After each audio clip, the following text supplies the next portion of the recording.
I feel as though every patient should have a C collar placed. A nasal airway in a patient with a traumatic brain injury.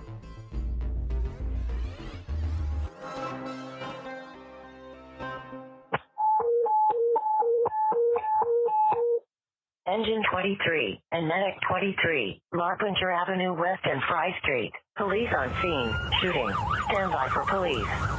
Box 546. On fire off score. Time 21:07. Hey everyone, welcome to EMS Connect on Shift, your go-to podcast for everything EMS. Sometimes we're going to educate, sometimes we're going to review EMS articles or books, sometimes we just hang out with badass people and BS, but I'll tell you what, every time we're going to have an absolute blast. I am your host, Sean Pitts. I'm the head of education for EMS Connect. We are a top-tier EMS education organization that offers more education than you'll ever need. We have a website with hundreds of hours of education. We got online EMS refresher courses, and we even offer on-site courses. Before we jump into this episode, please take a moment to go to whatever app you're listening to this on right now and subscribe to our show, give feedback, and give our show a rating. Every rating you give truly elevates this podcast and makes it easier for others to find us. Please help us spread the word about EMS Connect and the On Shift podcast so everyone can get educated. And I have the absolute pleasure of welcoming Dr. Kai Sharbono. So welcome. Thank you very much. Trained for medical school at the University of Washington. I did a general surgery fellowship or residency at University of North Dakota, and then did some trauma critical care specialized training at LSU in New Orleans. Currently working as a general surgeon and a trauma surgeon here in Spokane, Washington. And as you can see, I would rather be running than working, which I feel like we would all rather be doing something else than working, but it's a necessary evil. Awesome. Well, welcome. We're super excited to have you, our first trauma surgeon. But today we are talking about field approaches to traumatic brain injuries. So super excited for today's topic and kind of all the information you're going to give us. So should be a great time. We're going to kick this one off with a little bit of case study. So I'm going to kind of present this. We'll kind of work through this as a case study, as if you were slumming riding on the ambulance for a day or the fire department, however you want to look at that. Here is our case presentation. So dispatched to a report of a male who's been riding at a skate park. They fell, hit a head. Scene is safe. So, no issues there. We have a 22-year-old patient. Friends on scene tell us they were trying to see who could ride the longest down the rail when the patient fell, struck his head. He did hit his head on concrete and tragically, not intelligent enough to wear a helmet. Wear your helmet.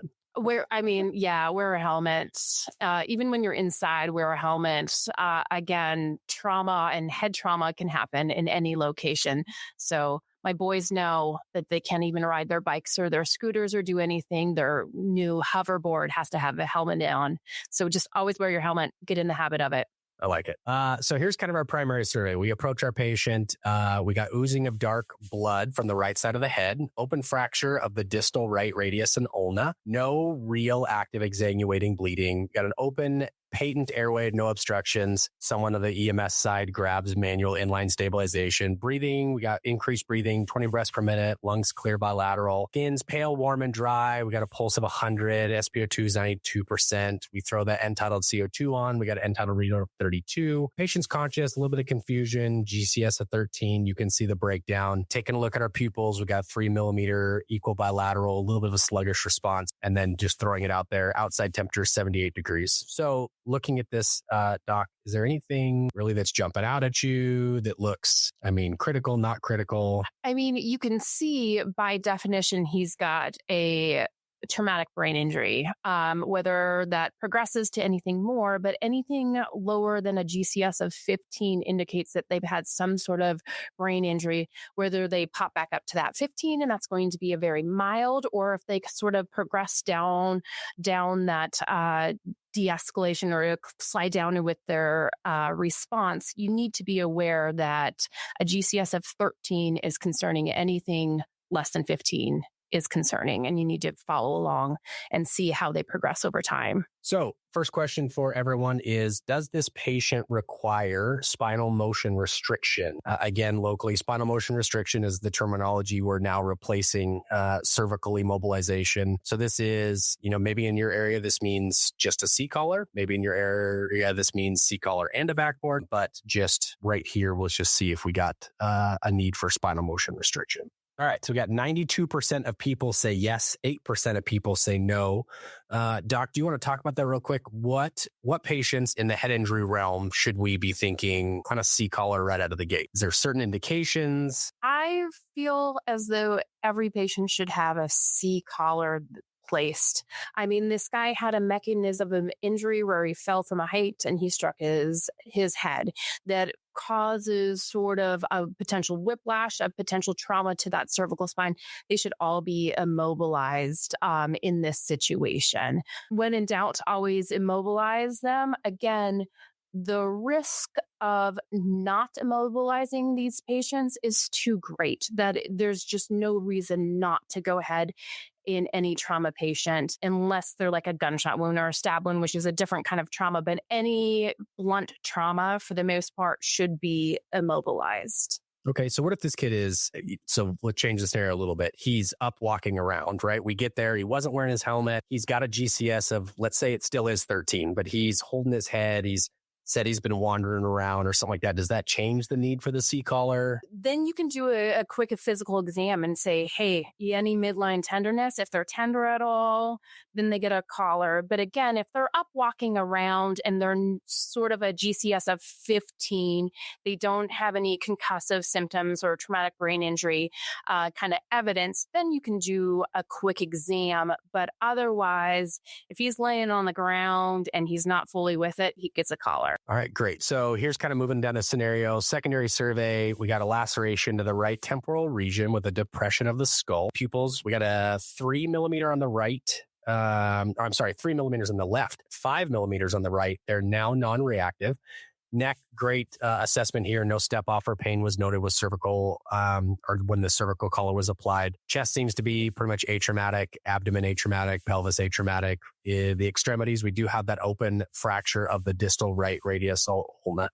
Anything here that's jumping out of proving your TBI injury? I mean, pupils should be equal and they should react, especially not giving them any medication. You also have evidence of depressed skull fracture, which again, I always get I take it with a grain of salt when somebody says depression of the skull. Sometimes it's very hard to really appreciate, but those pupils being non-reactive and unequal is a big key that something bad is happening. So if me as a provider on scene, let's say I'm a BLS provider, I don't really have advanced life support as an option in my response area. I'm jumping ahead a little bit, but is this a good candidate for a helicopter flight to the hospital? Is this patient perfectly fine being managed by a BLS provider for a 10, 20, 30, 40, 50-minute long transport to the hospital? I think it really depends on your distance to a legitimate trauma facility. So if you're 10 minutes away from podunk little town,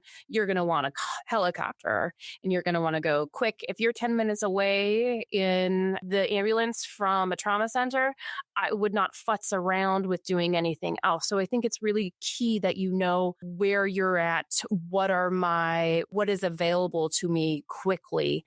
But again, being sort of in a urban area, but with a lot of rural kind of encampment area, this would have a low threshold to be calling in a helicopter. All right. We kind of already talked about this, but this patient's most potentially life-threatening injury is what? Are we more concerned about the arm fracture, the possibility of a traumatic brain injury, or just outright calling it's a traumatic brain injury? Or is hypovolemic shock this 22-year-old's biggest concern? So, all right, looks like we got 91% of people say traumatic brain injury, 0% on the arm fracture side, but we got 9% of people who say hypovolemic shock. So your thoughts on that? Agree, disagree? I don't see areas where he's losing blood. I mean, you have a normal abdominal exam, and you have evidence of a progression of head injury where, he was a little confused, but now we've got unequal pupils.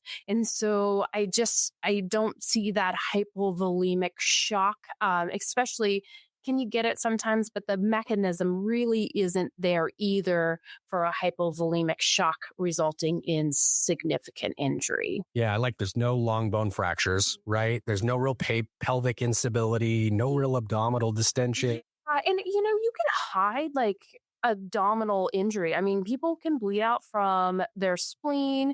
They can have rib fractures and they can puncture a lung and they can bleed out. But usually there's other signs of that going on if you're going to have a hypovolemic shock picture versus a traumatic brain injury kind of scenario like this. So here are our kind of secondary survey vitals, right? So you got your waveform capnography, there's your end-tidal CO2, you got saturations here. I'm going to assume this is probably just on a room air saturations, heart rate, respiratory rate, blood pressure. There's our temp.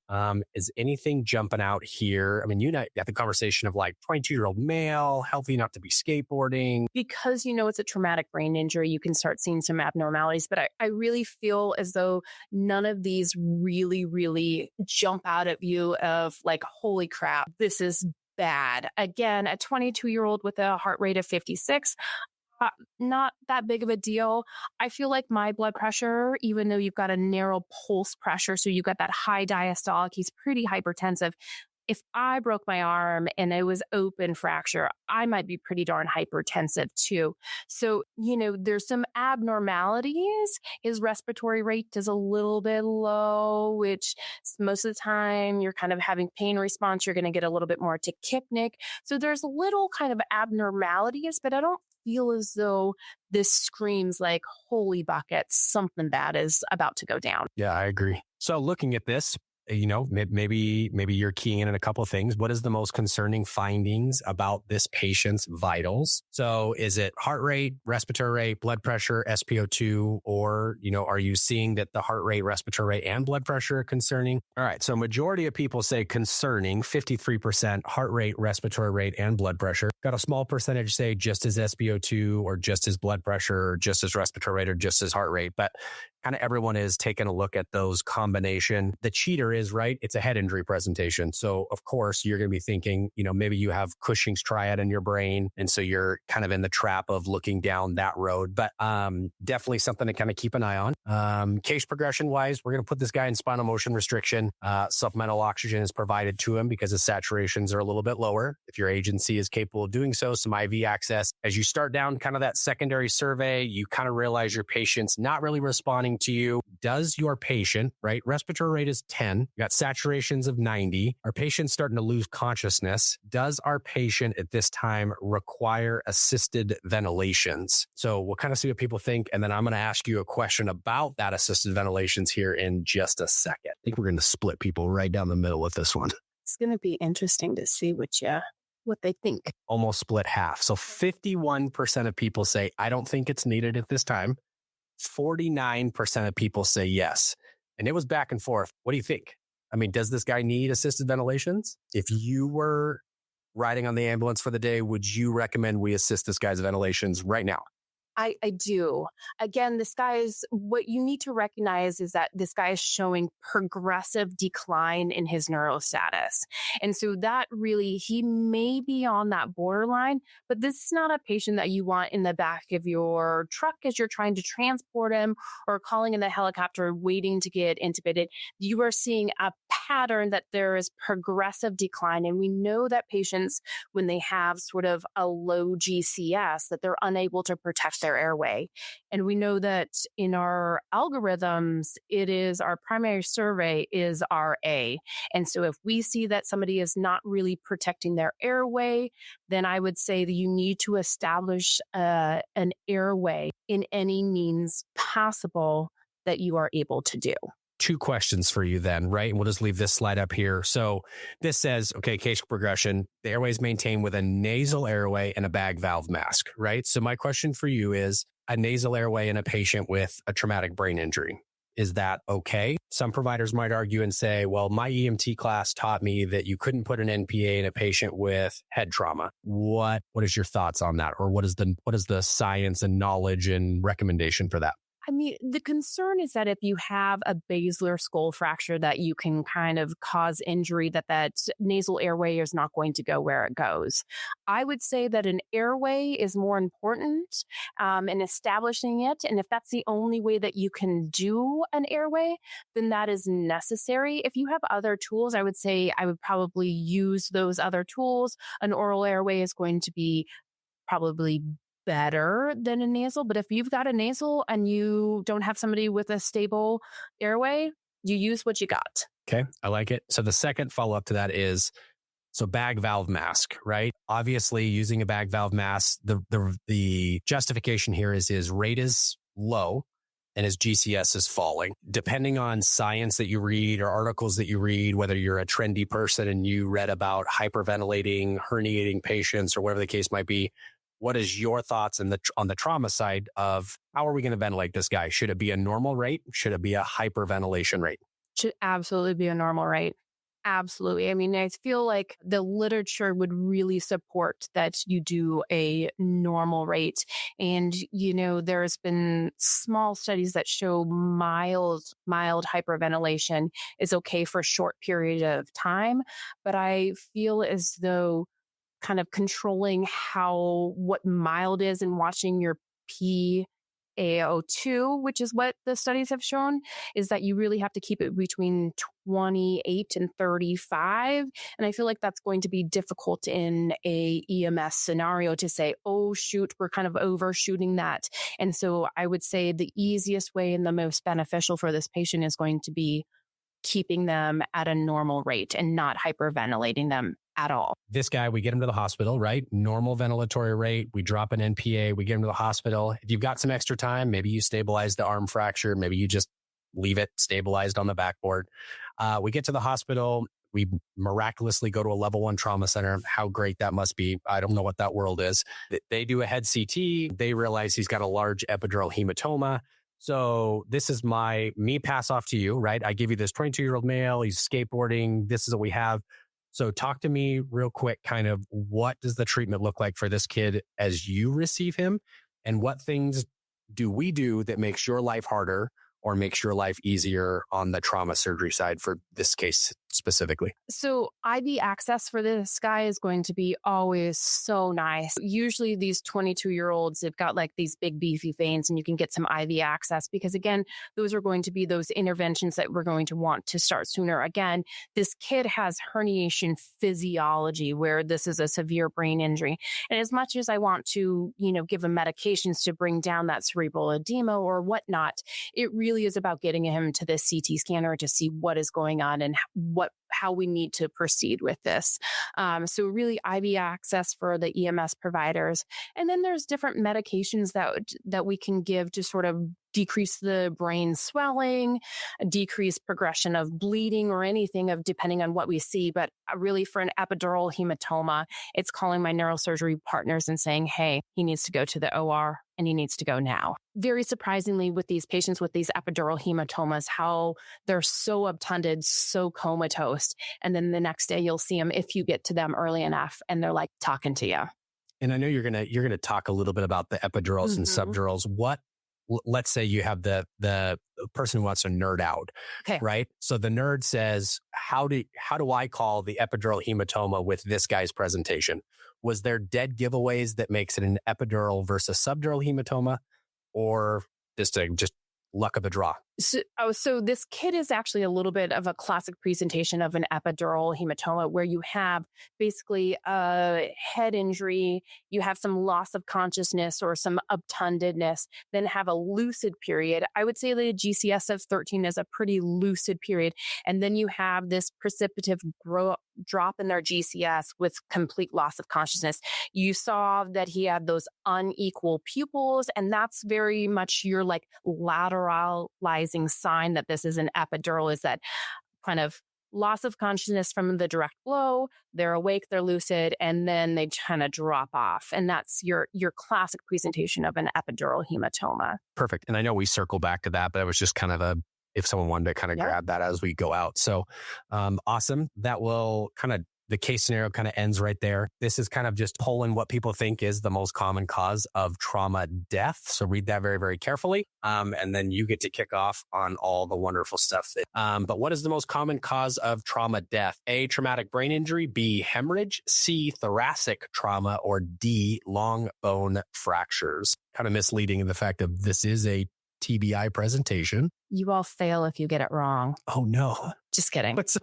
55% of people say traumatic brain injury, to where a small percentage say hemorrhage, which obviously traumatic brain injury is where we're at. So I turn this over to you. So the question becomes, with traumatic brain injuries, like why we care about this. We know that unintentional death or injury, that's what our trauma kind of is encaptured in, is the third leading cause of death, with trauma being the leading cause of death in 1 to 45-year-olds. And 30% of those kind of trauma deaths are due to traumatic brain injury. We have 1.7 million people who sustain a traumatic brain injury annually. 52,000 of those patients will die, and 300,000 of them will require hospitalization. This leads to about 190 patients dying daily from a traumatic brain injury. Wow. And it's a huge economic impact, with thought to be impacts annually about $80 billion in the US. So this is not only like medical care costs, which we know is very expensive. This is hospitalizations. This is actually like post-hospitalization care, where there's a significant disability that goes along with these traumatic brain injuries, but also that lack of production. Again, we're seeing this kind of death from traumatic brain injury in our younger patients. And so they're not able to contribute to society for however long that they would be expected to. So huge economical impact. And so what are the common causes? So falls, again, is the leading cause. Again, our elderly population. We see people who are struck. We have traffic accidents, car accidents. The best way to prevent this is to wear seat belts, avoid tripping hazards. This is why we have OT evaluations that will go out to our elderly population's house and kind of go, hey, that carpet's not in a good spot. That table's not in a good spot, because we know that those tripping hazards kind of lead to those falls. And then the biggest thing is to stay physically active. I mean, if you're spry, even if you fall, you can catch yourself. And I, for one, would rather put my arm down and break my arm than have a traumatic brain injury. And those things just aren't possible if you're kind of fragile and febrile. So what's the anatomy of the brain? So sort of three main areas of the brain. And the brain is a coordinated sort of arrangement of gray and white matter. So the gray matter is going to be our neurons or our cells, which are the point of them is to process and interpret information. And then those white kind of matter, white cells, are the ones that are going to transmit that information to all over our body, going down into our spinal cord. So those three different areas are the cerebrum, and this controls our thoughts, our actions. It involves our senses, so our visions, taste, touch, hearing, speech, judgment, emotions, and learning. And then we can divide that into different lobes. And the reason why I'm kind of talking about this is because understanding sort of the general gestalt of what lobes of the brain, what their function are, can sort of give you an idea of, when I see a patient, where could a lesion be, where could a bleed be, because this something is affected. So first off, we have the frontal lobe, which is in our personality and our decision-making center. Next is our parietal lobes. We have one on each side, and that's sort of kind of in the middle on the top of our brain. And that's our spatial awareness and our understanding of language. The occipital lobe, which is posteriorly, which is our vision center. And then all temporal lobes, which are basically, I always think like right behind our ears, which is our short-term memory and our speech center. More posterior to that occipital lobe, you're going to have your cerebellum, which is fine motor, balance, posture, and coordination. So bleeding in that will lead to people being unsteady on their feet. And then the brainstem. And I always think that this is the most primitive kind of brain functions that are housed in this area. So this is our autonomic function. So these are those functions that are the most primitive or basic functions we have as a human that keep us alive. So that is, doing our heart rate. Is it going too high, going too low, kind of monitoring that. And then we also have our ability to breathe and control basically our CO2 levels. And then our pupil response, and then our cough and our gag reflex are controlled in that brain stem. So I always think kind of going up from higher. Cerebrum is going to be our more higher level of functioning, the cerebellum keeping you sort of upright. And then that brainstem is those primitive functions. There's always this discussion between like neurosurgery and like CT surgery and cardiology of like, what's the most important system in our bodies? And cardiology is always like, oh my gosh, the heart is so important. And neurosurgery, like it's the brain. And I feel like I would definitely go with like the neurosurgeon, because if my heart's beating, but I've got like nothing that makes me, which is what our brain does. This is our center of our personality, of our humanism, is our brain. So this is a very vital structure that we want to protect. Layers to protect this vital structure. And understanding these layers will kind of give us an idea of how different injury patterns are come into play. So we all know we've got our big skull. We've got, it's probably one of the thickest areas that of bone that we have, nice and strong. And underneath that is called the dura mater. And so this is a 2-layered structure that is thick and tough. It's got bridging veins and arteries that course through it, and they supply the brain. The next is the arachnoid matter, which is going to be a spongy connective tissue. I would say it's like the insulation and kind of has a little bit of give to it. There's no blood vessels that are in this area. And then it contains their CSF to kind of help coat and protect that brain. And then a lining along the brain matter, which is going to be the pia mater, which is very thin, also rich with veins and arteries. General overview of brain anatomy and function. Question time. Yep. We throw this one in there just as we start the kind of like assessment side of things. Okay. Which is associated with a worst outcome and lower GCS. So this should just go back to your general understanding of the Glasgow Coma Scale. Peacock posturing, degenerative posturing, decorticate posturing, or decerebrate posturing. I was going to ask you your thoughts on EMS using the Glasgow Coma Scale, because I know that's always been like try to beat it into EMTs' heads, pun intended. But then it's like, do they memorize it? Do they not? There's articles that say it was an in-hospital tool, never designed to be a pre-hospital. Like, so do you think it's a valuable tool? I personally like it. Again, the GCS is a tool to kind of communicate kind of disability that we're seeing in the patient. And again, sometimes it's hard to differentiate between like decorticate and decerebrate posturing and like, what do you do? But again, it's that tool that says this patient is not normal. Because sometimes somebody's saying like, oh, they were like mumbling, and you're like, so like what else? Saying like they're mumbling or they weren't with it. They were obtunded. I don't actually really know what that means versus a GCS of 13. Even if I don't know what that breakdown is, I know that there's some disability, but it's not severe.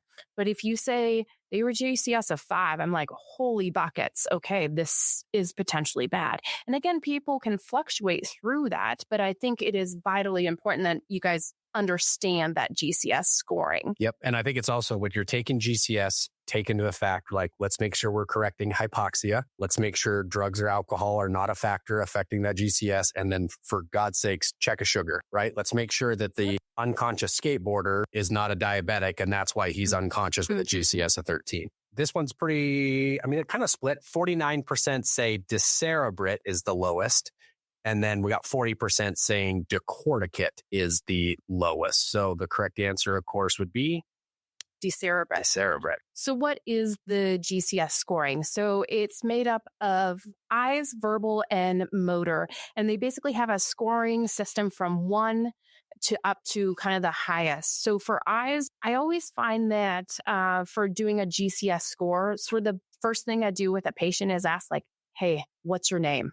And it kind of gives you an overall gestalt of like where they are on that GCS kind of scale. 1 for a 4, they're opening their eyes spontaneously. They're looking at you, they're looking around, that sort of thing. 3 would be if they're only opening when you're saying, hey, Scott, open your eyes. A 2 would be if they're only opening it with painful stimulation. So you're doing a sternal rub. I always like pinch them because some people bigger people, sternal rubs just don't really work as well. And then a 1 would be no response. As far as verbal goes, again, a 5 is oriented. You're like, hey, what's your name? Where are you at? And they're like, hey, I'm laying on the side of the road. A 4 would be if they're confused. So you ask them, you say, where are you at? And they say the grocery store. Well, they're not at the grocery store, but they can tell that they're someplace.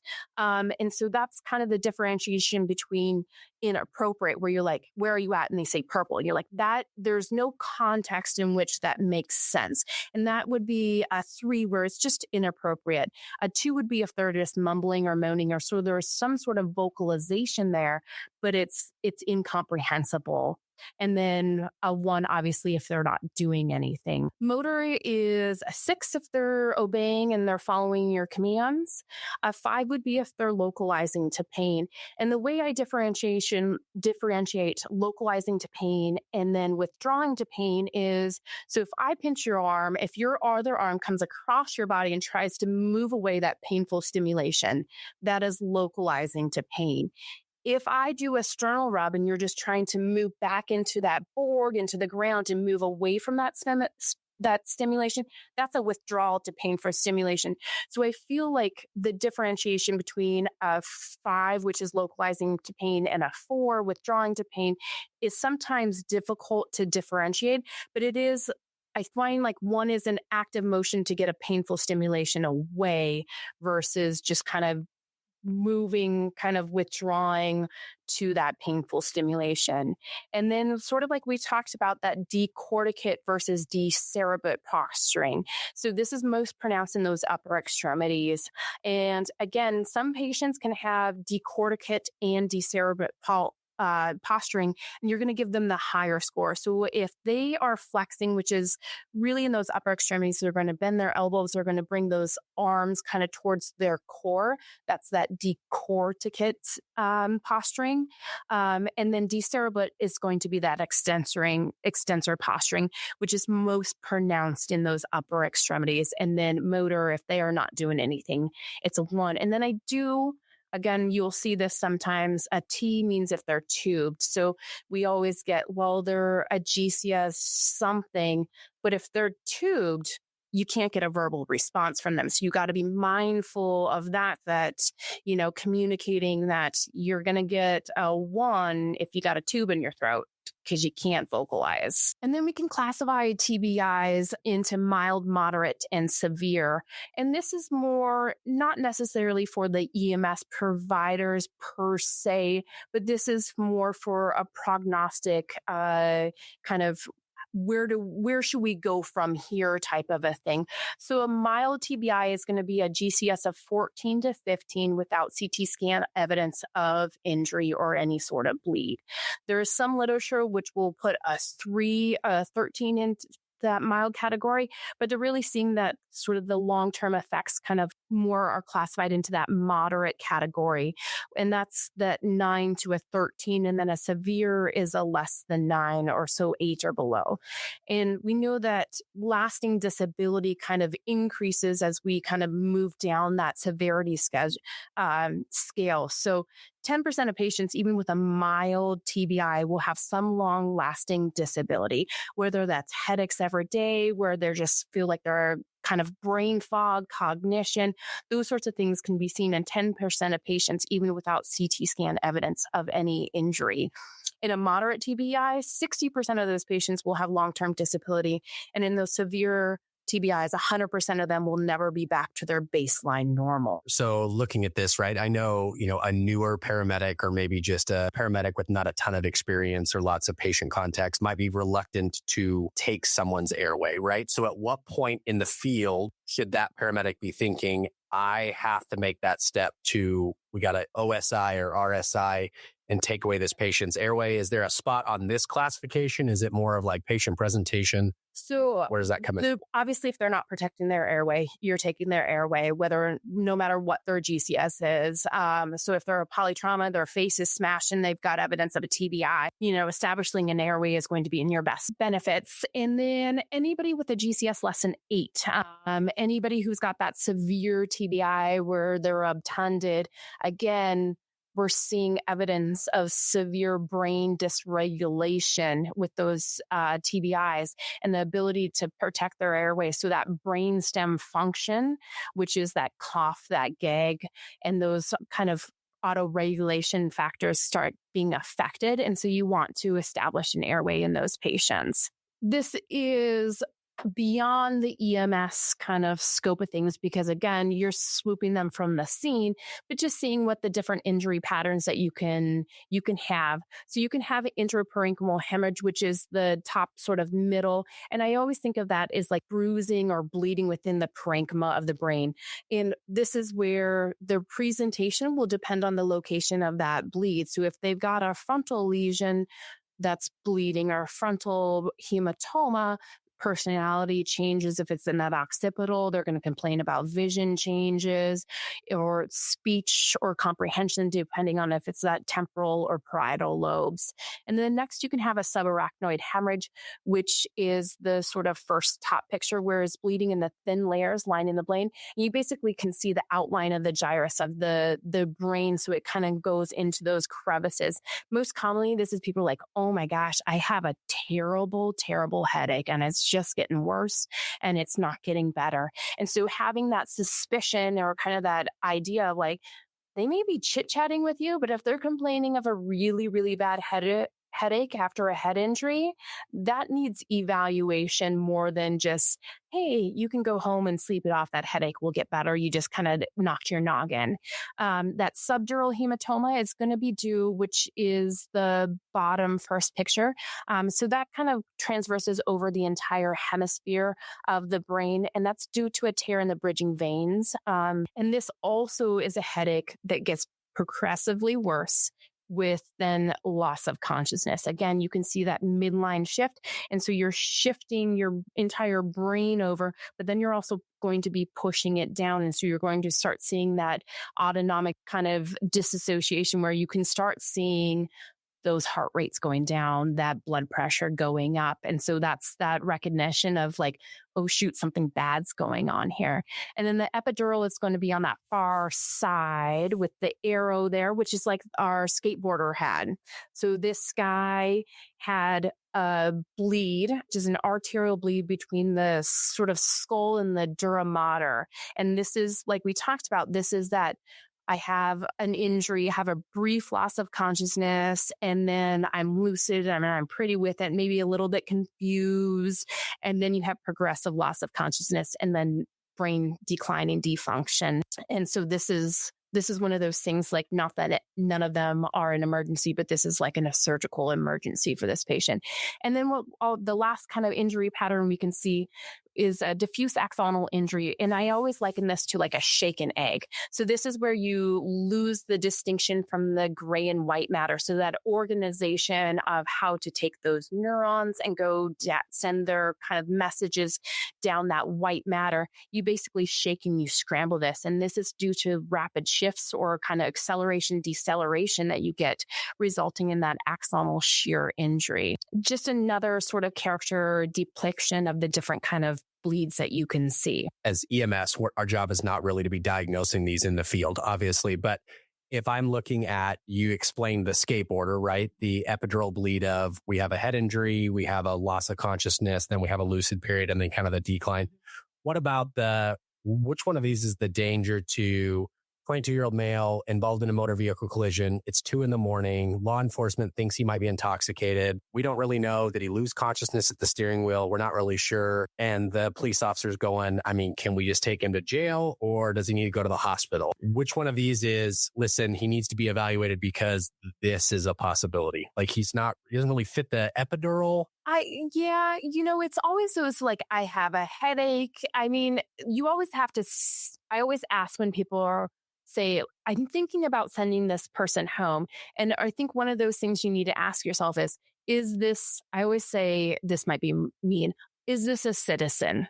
And that's what I mean is like, is this person, if something gets worse, will they come back?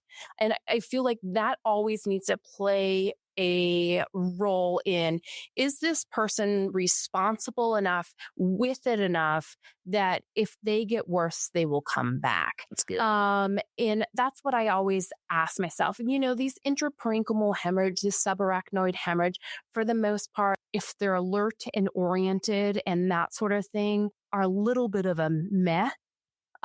Because again, if they're going to have a serious brain injury that requires sort of interventions, majority of them, and again, you can't speak for everybody, majority of them are going to have some sort of disability. They're not going to be, I feel normal, or I feel great. If they're going to have something that is bad, they're going to have some sort of symptoms. So if they have any sort of symptoms, they need to be evaluated. And I also think that, the kid who's driving his car and like goes over the curb at like 20 miles per hour and bumps into, the telephone pole, not that fast. And now his car won't drive. And that's why the cops show up. That's very different from somebody who's like flying down the street at 100 miles per hour and hits a tree. And so I think those sort of things need to come into the back of your mind of like, what is the mechanism? Is this person going to be reliable? Do I trust them? You're called to the scene. The question is, what do you do? And I think the most important thing that you do is you just chill out. Again, you getting hyped up, which again, we can internally get hyped up, get all sorts of like worked up and excited because again, these are anxiety provoking situations that we're putting ourselves in and day out. But you're not going to do anybody good coming in all hyped up and amped up. And then knowing your surroundings, your crew, who you're with is vitally important.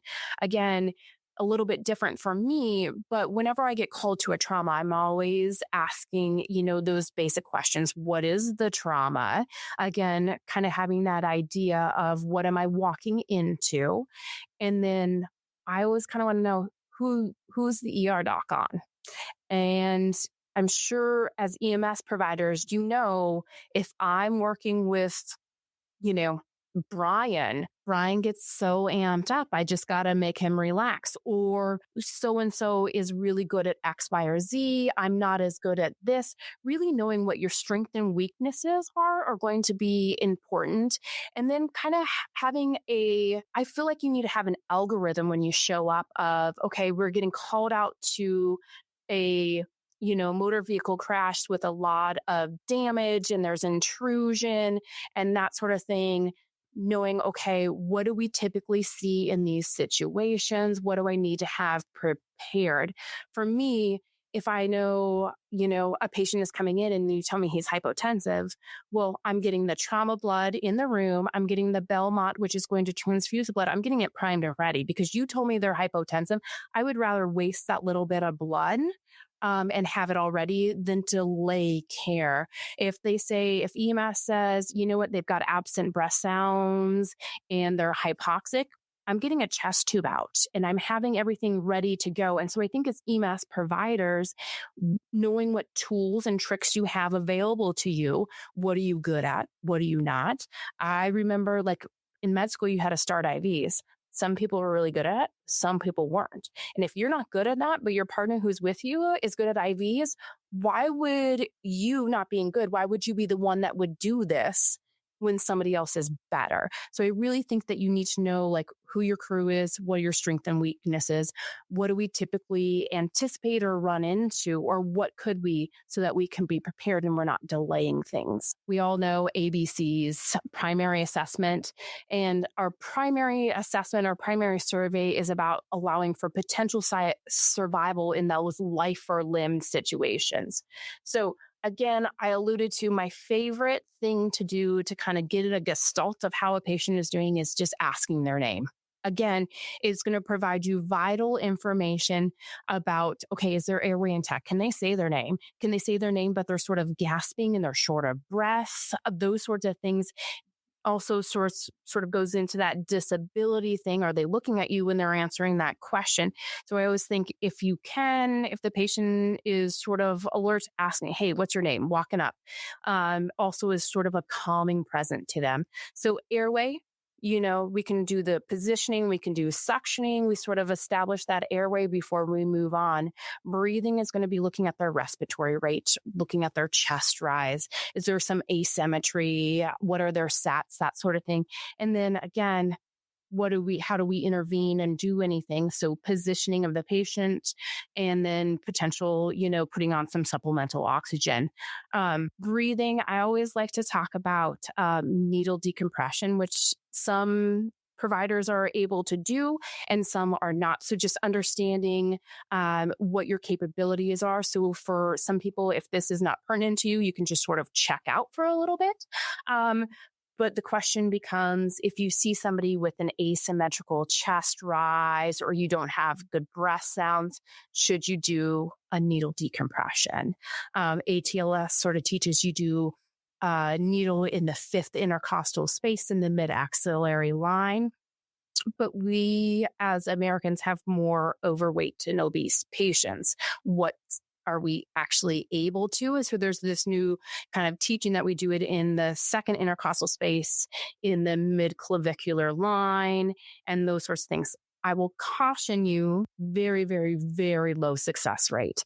One of the best studies is with the military personnel. So combat trained medics have a 50% success rate of actually placing the catheter into the thoracic cavity. Sort of more civilian studies would say 20, 25, 30 if you want to. And basically, does this help? So even though you got it into the thoracic cavity, does it actually help? 5 to 10% of the time, you can see sort of improvement in saturations, respiratory rate, or have patients sort of say, oh, I feel better. I can breathe better. But these also can be misplaced. So at UC Davis, they took a year of saying, who comes in with needle decompression? Let's do CT scans on them before we take the needle out, and let's see what the success rate was. It was 25% of them actually reached the thoracic cavity. They had one that was placed into the spleen, 2 were placed into the liver, 2 were placed subdiaphragm, and 1 was placed mediastinal. So again, being aware of the low success rate of that in that breathing assessment, whether or not needle decompression is indicated or ever indicated. It is still taught, but I'm sometimes question why it is taught. And again, new catheters are 8 centimeters that you guys carry, or that's the recommendation, is to be 8 centimeters. And they still find that probably about 40% of patients have thicker than 8 centimeters from their skin to their intrathoracic cavity. So again, even if you do use it, even if you're using these longer catheters, majority of the time in our obese patients, they're not getting anywhere. Next is to do circulation. So this is doing blood pressure, also hemorrhage control, tourniquet. If you're applying a tourniquet, making sure it's tight enough to block off arterial and venous blood flow, because again, that venous blood flow has a lower pressure. So you're going to stop that venous blood flow before you stop that arterial. So making sure it's tight. Again, if you're applying a tourniquet, it can't be too tight. Your goal is to stop bleeding, and it can't be too tight. If they lose that limb, they're saving a life. Again, tight, tight, tight. And then also establishing that IV access. 2 large bore IVs in those ACs are going to be amazing. Or if you can't get IV access, placing those IOs. And then just kind of for teaching, if you can't get a manual blood pressure, you can't get an automated blood pressure, what do we feel? What are kind of the gestalts? So if we can feel a radial pulse, they've got a systolic blood pressure of about greater than 80. And again, it can be higher than that, but it's at least 80 to have a radial pulse. The femoral pulse is going to be about a 70 to 80 range. And then a carotid pulse will be about a systolic blood pressure of 60 to 70. And then moving on, so secondary survey is going to be that D and that E, that disability. And so this is where we're doing that GCS score. But again, sort of also still assessing that GCS score, kind of tabulating it when we're doing our ABCs. Because again, you're looking at the patient. Are they opening their eyes? That sort of thing. This is also where you check their glucose if you can, because again, like you were alluding to, are they laying on the ground and did they fall because they're hypoglycemic, because they're a diabetic, those sorts of things. You're also, again, with that skateboarder, we're looking at their pupils. What are they doing? Are they unequal? Are they non-reactive? Those sorts of things. Do they have some headache and nausea, vomiting, which are going to clue you into maybe they have a brain injury, because those are findings in that. And then exposure, head to toe, sort of quick assessment exam. Again, getting them out if they're laying in water or if it's cold, they're wet, getting them out of those clothes, because we know that patients or trauma patients who get cold have worse outcomes. So getting all those clothes off, getting them exposed. I always tell, I had an attending at LSU who was like, it was like the story that nobody talked about, but everybody talked about, where he was right before he was graduating and leaving fellowship. He had a patient who came in with a gunshot wound to the abdomen. He's got an entrance wound. He's not doing well. So it's like, hey, let's go to the ORs. And in that time, you literally just took an elevator from the ER bay right up to the ORs. And this takes them, does an X-lap. And this guy's like exsanguinating and he's like dying, and there's not a whole lot of blood in his belly. And he lifted up his pannus and he actually had shot through and through his abdomen, his pannus, and took out his femoral artery. So that's why I always say like head to toe exam, exposure, because you may find these things that you're like, oh, what? This sort of changes my management. So making sure that you're really doing a good exposure. Once you have established that your patient has a traumatic brain injury, what do you do? Okay. The big things that you do is you prevent secondary injury. Again, as an EMS provider, there's not a whole lot of interventions that you can do to like help this patient, but you sure as it can like hurt this patient. And the two main things are hypoxia and hypotension, which are going to be detrimental to the patient. Hypoxia, I mean, just make sure that if they need an airway, they've got an airway and they've got oxygen. And then this kind of segues into that, like, do you hyperventilate your patients? Do you try and prevent that herniation physiology? So what you're doing is when you're hyperventilating, you're actually getting rid of their CO2. So that decreased CO2 leads to a vasoconstriction. That vasoconstriction leads to a decreased cerebral blood flow and a decreased intracranial pressure. But if you're taking away blood flow to the brain, what are you doing? You're creating hypoxia. So actually that hyperventilation is actually worse for the patient, and they have worse outcomes in any patient that has been hyperventilated for any period of time. They did a rat study where they looked at they basically clubbed a rat over the head, caused a traumatic brain injury, and then they hyperventilated them and then looked at cell death around there. And they found that those rats that had, and it's, all controlled, where it's the same pattern of injury, they found that there was increased cell death around the contusion or the traumatic brain injury, bleed, or any of that sort in those kind of rats that have been hyperventilated. So we actually increase cell death by hyperventilating them.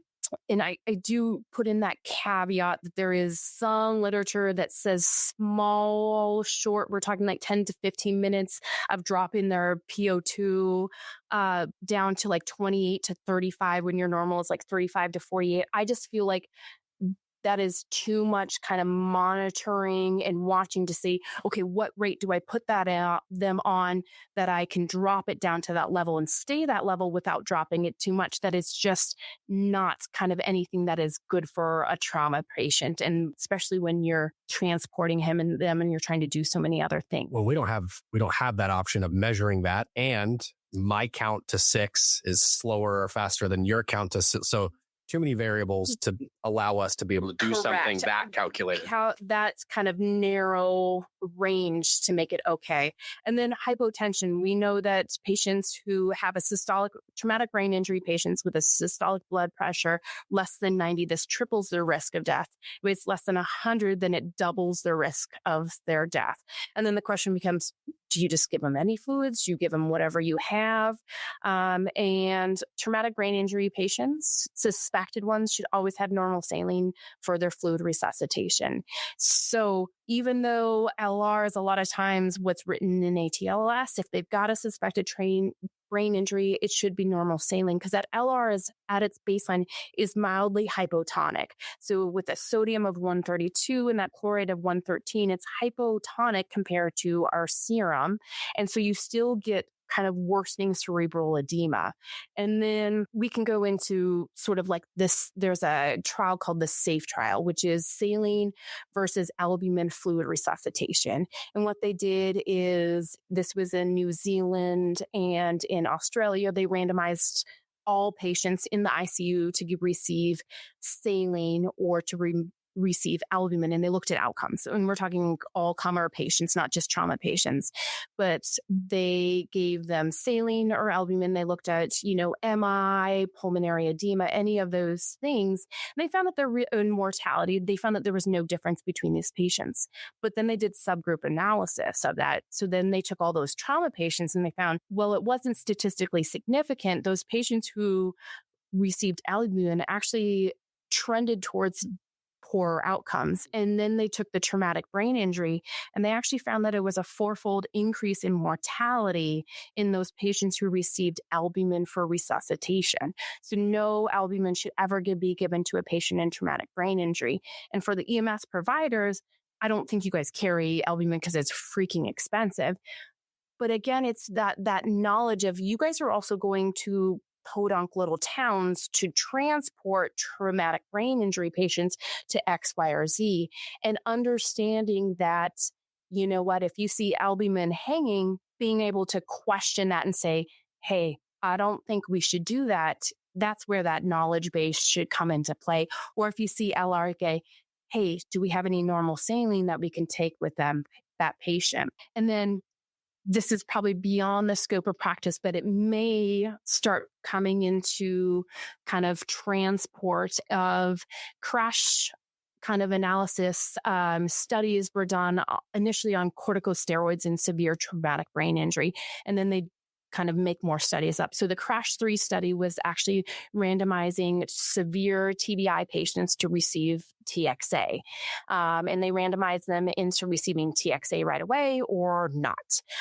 And they found that there was a decrease in mortality in mild and moderate TBIs if they were given TXA, but only if they were given their TXA within the first 3 hours of their traumatic brain injury. So you got to give it up front and kind of early to prevent that fibrinolysis or that breakdown of that clot. But if you give it late, it doesn't do any good. So there is some discussion about whether or not, mostly flight crews should carry TXA. But again, it's one of those pieces as EMS. If you're transporting a patient who has a known traumatic brain injury because you don't have a neurosurgeon and they're going to somewhere else, asking, did they receive TXA? Well, at the paramedic level, TXA is starting to become a possibility in the pre-hospital setting outside of flight medicine. So I think that's important who knows who's listening to this and where. Maybe they just got TXA.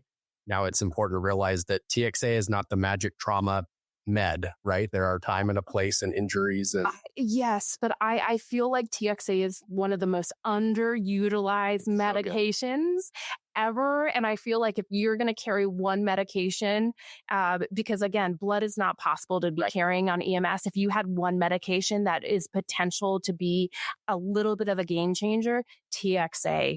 Again, we see that there's no increased thrombotic risk with TXA given in all these different situations, that I feel like the risk profile is pretty darn low versus the studies that show, hey, we have a benefit of this. We got all the questions of how do we get TXA in our protocols, so we're sending them to you. And so we already alluded to this of, in that scale of that TBI, who should have an airway established. So those patients that cannot protect their airway should be either intubated or, again, some sort of oral nasal airway and begged. And again, if you have a short transportation, I'm all for an oral airway and begging them instead of fussing around with intubation, because again, sometimes it's smooth and sometimes it is painful. But again, even if you have a patient who needs to have their airway established, understanding, okay, so if I'm going to give them meds or I'm thinking about intubating them, what is their physiology doing right now? And what are my meds potentially going to do? So even just putting a laryngoscope into somebody's mouth tends to increase their systolic blood pressure by 20 points. Knowing that if I have a patient like that skateboarder who was already hypertensive, that is kind of going to increase that cerebral edema there by making them more hypertensive, do I pre-treat them with fentanyl? If I have a hypotensive patient, do I have ketamine? Should I use ketamine for them? And then to kind of this less of a hemodynamic response. Do I use etomidate, which has a more mild hemodynamic profile?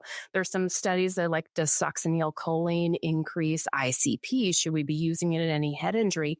That sort of thing. If I give rock and I'm 10 minutes away from the hospital, everybody's going to be kind of pissed at you. But if that's what you have, that's what you use. But we know that it's longer lasting. And so we're not going to be able to get a neurological exam for a longer period of time.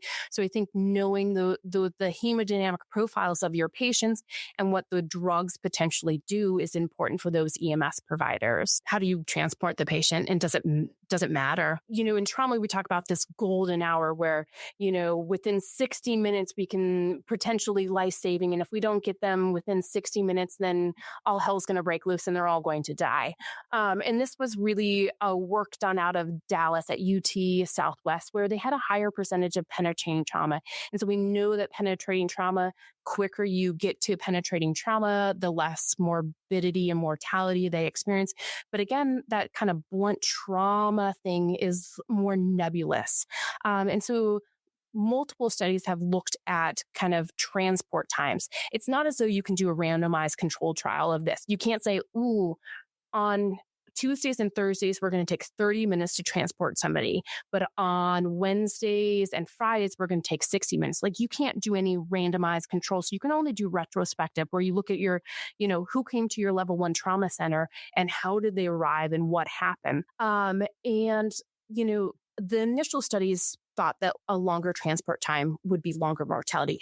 It sort of makes a little bit of sense that if you're taking longer to get somewhere with interventions, that you have, the higher likelihood of suffering death and disability. But really, when you look at that, it's not necessarily true. That there was one study that looked at, transport to a level 1 trauma center, and they looked at, more mortality, 24-hour and 30-day mortality. And what they found is that when you controlled for age, severity of injury, time to a level 1, and the comorbidities, the only factor that increased their risk of death was if they went somewhere else first. So if they're not going from scene to a level 1 trauma center, and you stop at somewhere else to do whatever, then your mortality goes up. But it didn't matter how long it took you to get to that level 1 trauma center. It just meant that, you did better if you got to a level 1 trauma center. Cambridge University actually looked at transport times in patients and morbidity and mortality. And they had an average transport time of 80 minutes. Wow. 80 minutes. And it was not associated with increased mortality. 80 minutes to get to a trauma center. And they had no increased mortality. So the question becomes, you don't even go anywhere else besides to a level 1 trauma center. Again, not like we have level 1 trauma centers everywhere. We're a level 2. Again, it's that higher level of care.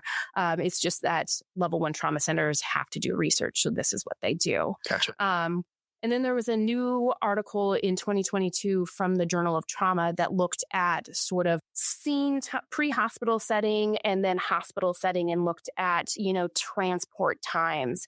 And they found that if you spent more than 20 minutes at the scene, futzing around, doing whatever, that was the thing that increased your mortality. Not how long it took you to get to that level trauma center, but it's that seeing time. And anything over 20 minutes was where you started to see that increased mortality at both 24 hours and at 30-day mortality increase. So again, EMS, it's that quick evaluation. I would say, like, if you have the potential to swoop and run, you swoop and run. Well, and it's starting IVs en route to the hospital, intubating en route to the hospital. Correct. Splinting fingers and toes and arms and legs en route to the hospital. It was always those splinting. Again, we want to immobilize those fractures, but as much as it makes us uncomfortable seeing the arm flap around, but you go if they're herniating, their arm can flap around all they want, no big deal in the scheme of things. Right. So take home points are know your crew and know what you're working with and know what your skill set is. Quick assessment. Again, don't mess around at that scene. Prevent secondary injury. Don't let them get a hypoxic. Don't hyperventilate them. Make sure that they're getting fluids if you can. Normal saline is better than LR, but again, less hypotension is better is your goal. And if you've got LR, you're given LR. And then don't stop. Just keep going. Go to the place that is going to have the potential interventions that you think your patient needs. So if you're stopping at some small town who does not have a neurosurgeon, that's actually detrimental to that patient. I think that's probably to some of these rural agencies, that's a real hard pill to swallow. I worked at a rural ambulance where every single patient, quote unquote, every single patient was to go to that level 4 critical access hospital. There needs to be the critical thinking brain in our EMS providers that says, no. Yes, it's a 55-minute drive to the level 2 trauma center, but that 55-minute drive is better than the 5 or 6 or 7 hour stop that's going to happen at that level 4 trauma center. Yeah. I think that's a tough pill, but it's great to hear. And it makes you, I'm sure as EMS providers, it makes you uncomfortable. 100%, because you're going to challenge someone smarter than you. Yeah, I'm doing everything on my own. Yeah. So we're going to switch gears and talk more about those mild traumatic brain injuries. So we're going to talk more about that concussion, which again, I feel like is a little bit of a layman's term and a misnomer because again, these concussions are traumatic brain injuries. So this is a trauma-induced alteration in mental state that may or may not involve any loss of consciousness. And then again, we see no CT evidence of structural injury. The hallmark of these injuries are going to be confusion and amnesia. So this is where you have a short kind of disruption in normal brain function. So you have that period of loss of consciousness, or you may have some amnesia or memory deficits, and it's really right around either right before, during, or after the events, or kind of that perseveration. We always hear or we kind of see as EMS providers, the patient who's like, what happened? What happened? What happened? And I think recognizing that that is a sign of a traumatic brain injury is sort of something that we need to get into our mindset of that. These are injuries to the brain that have long-term kind of repercussions and potential consequences. These mild TBIs, a couple million a year. But again, that's reported. How many of these go unreported? I mean, you've got a kid who bonks his head at practice and he's a little bit kind of goofy, a little bit off, and he's got a concussion. He doesn't go anywhere. These people aren't going to see their pediatricians, their family doc, their EMS. There's no reporting. So this number is probably much, much, much greater than we ever suspected. And so they think probably about 10% of college football players and about 20% of high school football players annually sustain concussions. When you look at the mechanism, right? Of course, when it's the giant hit that lays someone out on the, you got your left-hand side here, obviously, right? Yeah. But how many people head soccer balls in soccer games? Is that a concussion? I mean, correct. It's the mechanism, right? It's the mechanism. It's, concussion rate is highest in football, as we would sort of suspect. Second highest is actually girls soccer. Boys soccer is actually down in 10th. Girls soccer is violent. Girls soccer is like much more head injury prone than boys soccer. And then we got boys lacrosse is number 3. I thought it was really interesting that actually boy wrestling is number 5. Wow. And it's more of when they're doing that takedown. And it is that not that they're like really slamming their head in, it's that acceleration, deceleration piece that was where that really sort of gets them. This kind of segues into so much talk about this chronic traumatic encephalopathy. And so this is a degenerative disease, so sort of a progressive degenerative disease that results from repetitive concussions or head trauma. And this is not like I have a subarachnoid and then I have other bleeds. This is all from no CT evidence of injuries time and time and time again. And so basically you get cell death. You can see these are age adjusted, so same age patient, and you can see a normal brain, how robust and full it is, and then an advanced CTE. And so what you get is you get this tau protein that is deposited in the brain, and then this results in cell death. So this is only able to be diagnosed post-mortem. But we can see that people show evidence of this post-mortem even in their 20s and 30s. We've seen, there's a facility in Florida that really is studying this. And so you can actually send your brain post-mortem there and they'll do different stainings. And so 20 and 30-year-olds are seeing evidence of advanced CTE from just doing high school sports. Or again, we're seeing this in military trauma from those repetitive blast injuries. And what this results is cognitive and behavioral changes. So first, these patients start getting sort of those chronic headaches. They get some dizziness. They get confusion. They're not able to stay as organized as they normally would. And then this just slowly progresses to they get memory loss, social instability, impulsivity, and poor judgment. And then they go on to develop dementia, movement disorders, speech disorders, and then really for these young patients where we're finding CTE, it's really depression and suicidality that we're seeing that. So that's why we have these studies is they say, hey, my son is not the same person. And then he committed suicide and they're sending their brains for analysis. And we're seeing CTE from not professional football players because that's what's really getting the most kind of media on it. But we're seeing everyday citizens who just did sports in high school and maybe did college sports that are developing this. And I feel like this is a little bit like that fetal alcohol syndrome where there's no like known threshold that you reach. So is it 4 concussions a year, every year for a certain amount of time? There is really no kind of limits or kind of idea of what sets you off to develop this. And so that's why we have to be very cognizant of this repetitive head trauma about recognizing that those patients who are repetitive had mild kind of traumatic brain injuries and had a brief loss of consciousness. That matters. That matters, and we need to recognize it for what it is. So as EMS providers, what do you do first? And again, this is going to be for any trauma patient, not just the laid out football player, but also for that stunned player that's kind of laying on the field. Okay, is this emergency? Do we need to go someplace? Again, it's those lateralizing, those localizing signs. Is there a prolonged level of consciousness?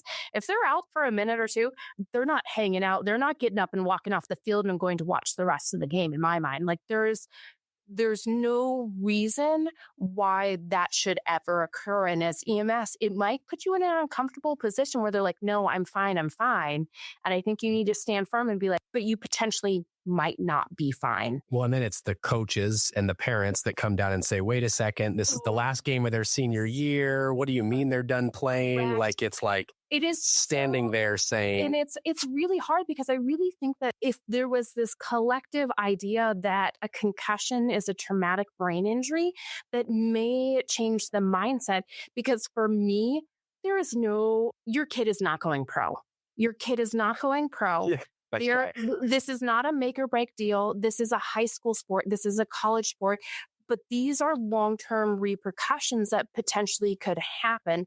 There is no reason why a kid who has any loss of consciousness should ever go back. Well, it's the parent who says, well, I've had concussions before and I turned out just fine. Like it's all these things thrown at you that are trying to bait you to the other way. It's really funny because those scenarios, those personal kind of stories are not evidence. Right. And so that is, as medical providers, which you are as an EMS, you are doing things based on evidence. Evidence-based medicine is what we practice. You can go, well, that's nice, Steve, but we're not going to do that today.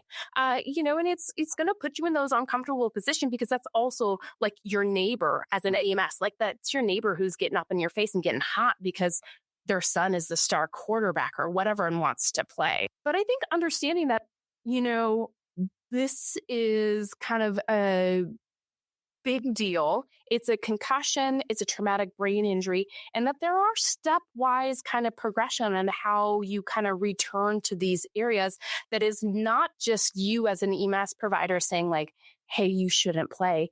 There are huge guidelines which you can provide to them of saying like, hey, you got to do this because again, repercussions, long-term consequences can be severe.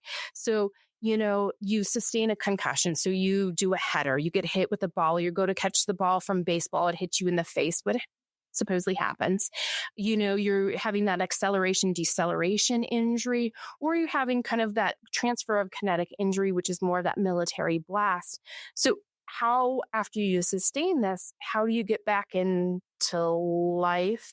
And I think as EMS providers, having an understanding of that stepwise progression is going to be beneficial. So you can sort of educate, 'cause you may be you probably are the most medically advanced person that is kind of with that individual. And so being able to provide some information of like, hey, once you're symptom free, you have no headache, you have no memory stuff, you can go back to school. And as long as you're fine, then you can progress, to some like light activity. We're talking like 10, 15 minutes of like light jogging. But if you develop symptoms, you're going back. And you're not going to school until you're symptom free. It's this weird concept to me that, we have a headache and we're not feeling totally, and we're like, it'll just get better if I just push through it. If we break a bone, we have a muscle tear or anything, we don't just keep pushing through. You jump on the broken leg every couple of days and be like, it's better? But for some reason, it's that misconception with brain injury and what it is, and that it takes time to heal, and you've got to give it time, where if you have symptoms, you got to back off. And I think for kids, a big thing is like, not stressing it. Those texting and video games, cell phones, all those things, reading books if you're an old lady, because that's what they do. All those things are like stressing your brain. And so you really got to just kind of be a bum, like go stare at a wall. Sorry. What about the old of, well, do I have to wake him up every 2 hours? That was like a thing, right? That kind of goes back to that hallmark of like went to bed, bonked his head, didn't get up in the morning. Again, that is a misnomer. If they're going to have a progressive brain bleed, it's going to present with signs and symptoms before they're totally unconscious. Let your kids sleep it off. They're okay. But then it's just a stepwise progression where you're doing light activity. Then you can do a little bit of kind of movement of your head. You can do sort of non-contact sports drills after that. And then you can do practice where it's more of a controlled setting. And then you return to a game. And again, that's like 6 different steps that you're doing, 24 hours in between. So that's a week before if everything goes perfectly, before you're returning to full contact, full play, and those sorts of things. So I feel like as EMS, you just got to like buck up and be the bad guy in these situations, because again, people aren't super smart. And that kind of higher level of thought process of like long-term consequences is not always there in the moment. And you've got to be like the cool, calm, collected for this, I do it too. I like yell at my kids playing sports. I get like into it. And you need to be, as the EMS provider, be able to say like, step back and be like, whoa, wait a minute. We're not doing that. Okay. And the reason why we care is there's this huge phenomenon of secondary impact syndrome, where basically you suffered a concussion and you get another concussion before you have fully recovered from this. Basically you have quick progression where you're back doing your sports, you're doing your activity, whatever you're doing, you get another concussion, you're sort of stunned. And then you have this precipitous decline where you're collapsing, you're unresponsive. And this is basically a dysregulation of normal cell function within your brain. Well, basically, I always think about it almost like a SIRS response, which is a septic response where you just have like capillary leak and you start kind of leaking fluids. And you basically develop malignant brain swelling in these patients. There's no structural injuries in them, but you just develop increased intracranial pressure, and then you die, or you have lasting disability. There was a study that showed, looked at 45 patients who had this malignant brain swelling where they had evidence of a concussion in the past, one day prior, why were they back practicing one day after they suffered a concussion, up to 5 weeks after a concussion. But when they looked back, the patient was still symptomatic. So really it's that symptomatic that really makes a difference. And they all developed this kind of brain swelling, and 19 of them died. Well, I think the misconception is people think of second impact syndrome of you get hit in the head, you go to the sidelines, coach says you're fine, you go back in the game, get hit in the head again. But you're saying that can be this is a long term. So this is why you really, really need to follow this stepwise progression and be honest with yourself and be realistic. If you're having symptoms, you shouldn't progress. Again, it's hard for me. I'm like, I run, I'm into running and those sorts of things, but so I understand the wanting to like, oh my gosh, I have a race. I signed up for this. I have a game, whatever. I played college sports. I wanted to, there was no way that I wanted to be sitting out, but it's that understanding of like, but I'm also not going pro. There's no reason to kind of push through yourself to kind of have this potential deadly consequence over, again, majority of these are minor concussions. Right. These are minor hits. This is not something catastrophic that's happening to you. These are, normal football tackles. This is heading a ball, takedown in wrestling. Well, I think you mentioned it, right? Of being that rural provider who you might be the highest level of care on that field, but also being a rural provider, it's likely that you will, if this patient doesn't get better, you might see them again in a week at home when they're like, listen, I tried to go for a 10-minute jog and I started vomiting. Like you're likely to treat these people. So that's why it's important. Some people are like, why do I need to know about what's going to happen in 2 weeks? Well, sure. If you work in downtown Denver, you might never, ever see this kid ever again. Sure. You may not need to care, but as the rural provider where you see the same people over and over again, that's why this stuff is important. But it's also, if you're that rural provider and again, towns come out for sports activities and that Scotty got a concussion last week and he's out there practicing, I would have walk over to the coach. I walk over to him and be like, so how you feeling? And he's like, oh, I'm pretty good. I still got a little bit of a headache. I would walk over to the coach and be like, he shouldn't be playing. And walking over to the parents. And I think, as much as you're like intervening at that point, oh, well. Yeah. I kind of go like, I'd rather intervene and not have to take care of a dying kid who got knocked down on a court. Right.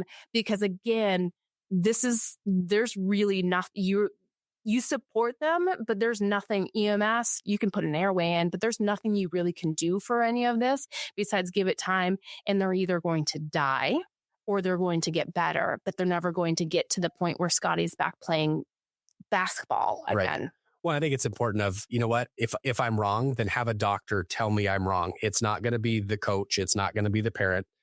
He needs to be evaluated. He needs to be treated. Let someone intelligent me tell me I hate to cut you off, but this was just a sample of one of our live sessions from one of our amazing educators. If you'd like to join our monthly sessions for free, you can follow us on Facebook by searching emsconnect.org and register for our next session. During, we give away an Amazon $50 gift card, and you're able to interact with our speakers in real time. If you'd like to get CE credit for attending these live lectures, then you need to become a member over at www.emsconnect.org. Our membership is only $7.50 per month, and you get access to our live sessions as well as our archive that houses over 140 hours of content by our amazing speakers. Also, you can purchase our NREMT 100% online EMT, advanced EMT, and paramedic refresher courses, again at www.emsconnect.org. Sign up today and get educated. Hey, thanks for checking out another episode of EMS Connect on Shift. Please subscribe, review, and rate our podcast on your favorite platforms. Those ratings really help our podcast grow and reach new listeners. Also, make sure to like and follow our social media sites by searching EMS Connect on Facebook, Instagram, and YouTube. Thanks for getting educated with EMS Connect.